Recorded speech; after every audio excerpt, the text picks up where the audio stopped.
And there better be at least 3, or else I'll feel stupid. Yes? Well, I was just amazed that you accomplished all of this in 2 weeks. From the time that you started talking and the experiences that you had and the interactions with all the different people, I was envisioning a month, 2 Yeah. weeks, and in 2 weeks worth of time. In a lot of ways, it was not enough, and in some ways, it was too much. It's a very brutal climate there, and it did get to me. And I was only sleeping about 4 hours a night for various reasons, and so I think most of the days I was just running on adrenaline, and then that kind of ran out towards the end. And I was pretty exhausted, and as my wife can attest, when I came home, I collapsed for 3 days. So a month, who knows if I would have survived.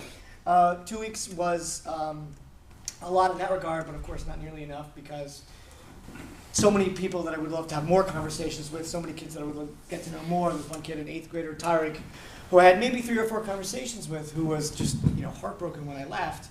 And I remember saying goodbye to him, and he just sort of fell apart on the spot. And I'm not so good with that, and I couldn't really handle the crying, so I kind of pat him on his head and walked away. But we would have had more of an opportunity to chat and be closer had I spent more time. Yeah.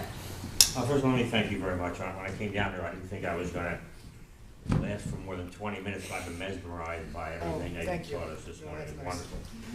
And I think one of the most important lessons that we can learn here is, as Americans, and what we have, we tend not to appreciate. We also tend to look at people in other parts of the world, especially people who live in poorer sections of the world, that they're somehow intellectually not on our level. And thank you for pointing out to us that there's nothing like that at all. Right. I'm so glad that that's the message that you got out of this, because that's one of the things that I really want to impart.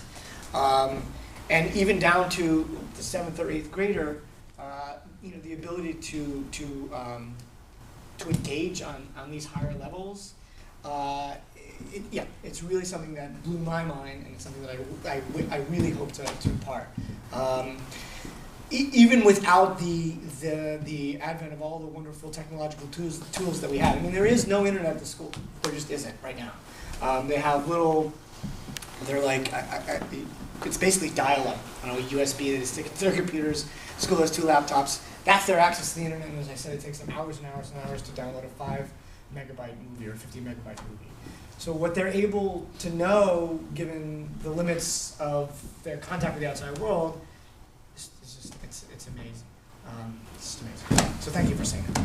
Yeah. I'm glad you didn't leave after 20 minutes. Me too. 2 short questions. Yeah. They're going back and hosting anyone from there. Yes and yes. The question of going back largely lies with her, because of course I was gone for 2 weeks, leaving her with 2 children under the age of 5. So you can bring them. Right. Well, that's what they said. That's what they said. My friends there, Iqbal, who's actually taking this picture, he's not in it, said, well, "Bring your whole family." Don't know how well my 1-year-old will do in a 24-hour plane trip, but yes, I would very much like to go back. And yes, the goal is it's not a goal. It's not an expressed goal. One of the board members of the school, who actually not Mr. Suwardi, but another guy, who is Mansour Bhatti is his name, who's heavily involved in the school, said, well, what about down the line one of these students who then graduates from this school, coming to the United States to matriculate at university and maybe living with you or something like that.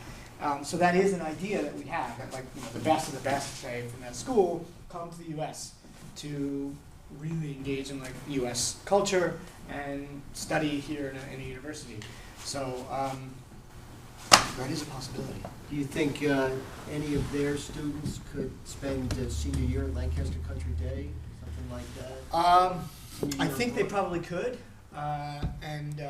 he knows someone on the admission staff. You know someone on the admission staff? She's sitting over there. And we do actually host kids. We have 2 programs that host kids from, one from China, one from Europe. So it's, I would be all for it. Yeah, what a great segue. Yeah. And and establishing that connection that I tried to establish initially back in April. Yes? So you went in the summer and they were still in school. Do they learn year round? Yes, they and do. also, Yes, if they this do. school ends at 10th grade, what do they do do they have an 11th and 12th? How does college work? Like, how does their whole education Excellent. system? Most schools end at 10th grade. The government school that I showed you, well, I showed you a primary school, but the secondary schools end at 10th grade.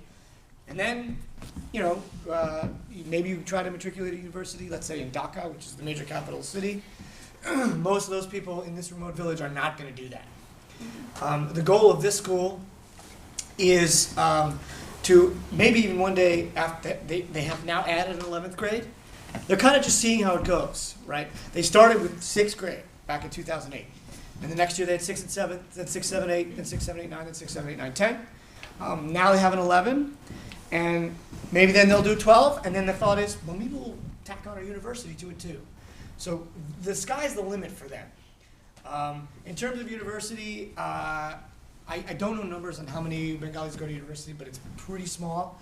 And when they do, they're going to go for, it's a more directed kind of thing, like a master's degree would be here. And your first question actually was, do they go to school all year long? The answer is yes. They have 2-week breaks here and there. Like, for example, during the month of Ramadan, they have a 2-week break. They have a 2-week break at like a December-January break. And that's actually the end of the school year is in December. It goes sort of like a calendar year. But they're in school otherwise 10 plus months. So all year long. Yeah. Do they have a hospital near them, or do they have a doctor that comes to the village like once a week or something? That's a great question. I know that the school has a doctor that comes once a week to check up on the students, and there is a hospital nearby. I don't know if you would want to go there if you had some sort of injury.